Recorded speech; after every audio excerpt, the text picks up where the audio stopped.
Mega star Shakib খানের সময় জ্ঞানের যে এতটা অভাব, বিশ্বাস করেন এটা আমি মানে কখনো আমি ভাবতেও পারি নাই। যিনি কিনা বাংলা চলচ্চিত্র শিল্পকে এককভাবে এগিয়ে নিয়ে যাচ্ছেন, অর্থাৎ তার সময়ে বর্তমানে তো ওই রকম কোনো নায়ক আর নাই।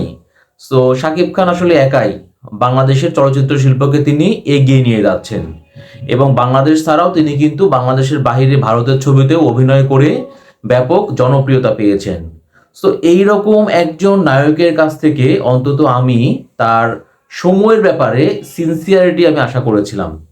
কিন্তু আহ, বরবাদ সিনেমা এই 25 সালের ঈদ উল ফিতরে বরবাদ সিনেমা মুক্তি পাবে। এই সিনেমার একটা প্রোগ্রাম ছিল, স্পন্সরশিপ সাইনিং সেরিমনি একটা প্রোগ্রাম ছিল রাজধানীর একটা অভিজাত হোটেলে। সে প্রোগ্রামটার সময় ছিল আহ, দুপুর 12টা থেকে বা সকাল 12টা থেকে দুপুর 2টা পর্যন্ত। আমি আবারও বলি 12টা থেকে 2টা পর্যন্ত। কিন্তু আপনারা, আমি জানি না যে আপনারা মানে ভাবতে পারবেন কিনা, সেই প্রোগ্রামটাতে শাকিব খান এসেছেন 3টারও পরে, 3টার দিকে এসেছেন। তার মানে একটা প্রোগ্রামের সময় হচ্ছে 12টা থেকে 2টা। সো সাংবাদিকরা কিন্তু খুবই স্বাভাবিক, শাকিব খানের যেহেতু প্রোগ্রাম, শাকিব খান থাকবেন। সো এই প্রোগ্রামটাকে ঘিরে সাংবাদিকদের মধ্যে অনেক আগ্রহ ছিল, এবং সাংবাদিকরা নির্ধারিত সময়ের অনেক আগেই, মানে 12টার অনেক আগেই কিন্তু তারা সেখানে উপস্থিত হয়েছিলেন। বাট আলটিমেটলি সেই প্রোগ্রামটায় শাকিব খান উপস্থিত হয়েছেন বা 3টার পরে, 3টার দিকে উপস্থিত হয়েছেন। তাও কি, যখন সাংবাদিকরা তাদের মানে অনেক সাংবাদিক উপস্থিত ছিল, সো তাদের যখন ধৈর্যের বাঁধটা ভেঙে গেল, তারা যখন বললেন যে আমরা এই প্রোগ্রামটা বয়কট করব, ঠিক সেই সময়ে ওখানকার যে অ্যাঙ্কর ছিলেন, উপস্থাপিকা ছিলেন, তার অনুরোধেই মূলত সাংবাদিকরা আর কিছুটা সময় অপেক্ষা করেন, এবং সেই অ্যাঙ্করে কিন্তু সাকিবকে বা তার যারা লোকজন আছে ফোন করে কিন্তু বলেন যে সাংবাদিকটা তো চলে যেতে যাচ্ছে আর কি। তো সে সময়ে তাহলে সাংবাদিকদের কি কোনো গুরুত্ব নাই? মানে নর্মালি কি এই প্রোগ্রামটায় সাকিব ছাড়াও সিয়াম ছিলেন, বিদ্যা সিনহা, মিম ছিলেন, দিঘি ছিলেন।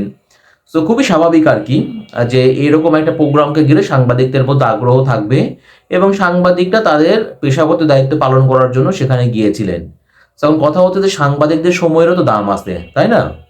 একটা প্রোগ্রাম আধা ঘন্টা 1 ঘন্টা দেরি করে শুরু হতে পারে, এটা নিয়ে কোনো সমস্যা নাই আমার। কিন্তু কথা হচ্ছে সেই প্রোগ্রাম, যে প্রোগ্রামটার সময় কিনা 2টা পর্যন্ত, সেই প্রোগ্রামটা 3টার পরে শুরু হবে। যদিও সে প্রোগ্রামে এসে শাকিব খান তিনি সরি বলেছেন, হ্যাঁ, বাট আসলে সরি বললে কি সবকিছু সমাধান হয়ে যায়? এই যে এতটা সময়, মানে আমি আমি সত্যি কথা বলি, শাকিব খান, আমি নর্মালি তো যেহেতু আমি স্পোর্টস বিট করি, সো আমি তো আপনারা নিশ্চয়ই সাকিব আল হাসান, মাশরাফি বিন মুর্তজা, তামিম ইকবাল, মুশফিকুর রহিম, মাহমুদুল্লাহ রিয়াদ, মানে শাকিব খান নিঃসন্দেহে খুবই জনপ্রিয় একজন অভিনেতা। কিন্তু আমাদের যারা ক্রিকেটার আছেন, আমি যে নামগুলো বললাম, মানে তারা কি কম জনপ্রিয়? সাকিব তো ইন্টারন্যাশনাল ভাবেই তিনি তিনি আপনারা সবাই জানেন সাকিব ইন্টারন্যাশনাল ক্রিকেটে কতটা জনপ্রিয়, তাই না? তো আমি তো তাদের অনেক প্রেস কনফারেন্স কভার করেছি আমার সাংবাদিকতা ক্যারিয়ারে, কখনোই কিন্তু আমি দেখি নাই যে সাকিব আল হাসানদের প্রোগ্রাম, মাশরাফি বিনদের মানে মাশরাফি মুর্তজাদের প্রোগ্রাম এইরকম এত লেট হয়। হ্যাঁ, যে প্রোগ্রামটার সময় ছিল 12টা থেকে 2টা পর্যন্ত, শেষ প্রোগ্রামটা শুরু হয়েছে 3টারও পরে।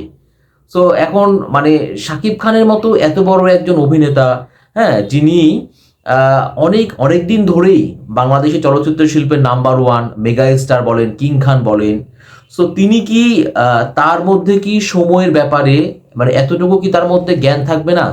বা তিনি কি সময়টা মেনটেন করবে না? তার কি সময়টা মেনটেন করা উচিত না? মানে আপনারাই বলেন।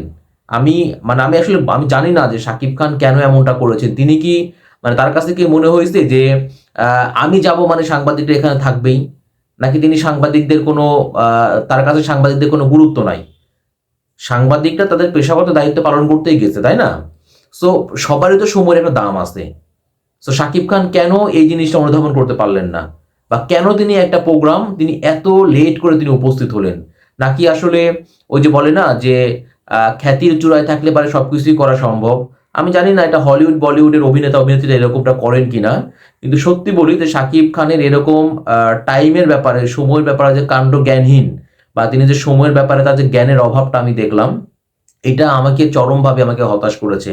অন্তত তার মতো একজন জনপ্রিয় নায়কের কাছ থেকে এইরকমটা কোনোভাবেই প্রত্যাশা করার কোনো সুযোগই নাই, বরঞ্চ তিনি যদি নির্ধারিত সময়ে প্রোগ্রামটাতে উপস্থিত হতেন তাহলে পরে তার ব্যাপারে কিন্তু সবার মধ্যে আরো একটা ইতিবাচক ধারণা তৈরি হতো এবং সেটাই কিন্তু স্বাভাবিক ছিল। বাট শাকিব খান সেটা করেননি। এখন আমি সত্যি জানি না তিনি কেন এই কাজটা করেছেন, এর পেছনে অন্য কোনো কারণ আছে কিনা, বাট আমার কাছে মনে হয়েছে এত এত সাংবাদিককে ওখানে বসায় রাখা হলো, তারা অপেক্ষা করলেন শাকিব খানের জন্য। এইটা অন্তত শাকিব খানের মতো একজন জনপ্রিয় অভিনেতার কাছ থেকে কোনোভাবে আমরা আশা করি না, এবং ইন ফিউচারও করবো না। তো সাকিবের অবশ্যই সময়ের ব্যাপারে তার আরো সচেতন হওয়া উচিত, কারণ বুঝতে হবে তিনি কিন্তু বাংলাদেশের number one mega star Shakib খান।